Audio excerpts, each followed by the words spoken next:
Ay, magandang hapon. Magandang hapon po. Marunong ka pong magtagalog? Di ba Kapampangan po kayo?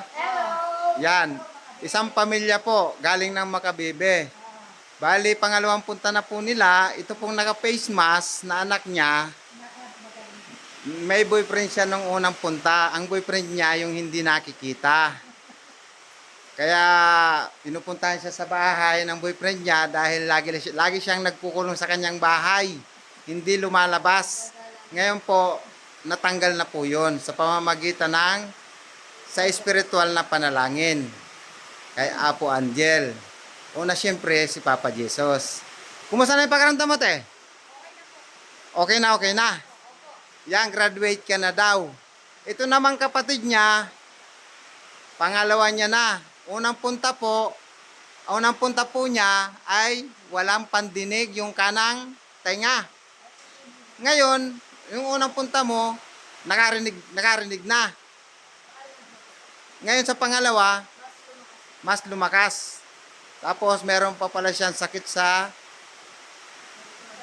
likod, sa ano niya, sa lower back, yung tawag kasi doon lumbar.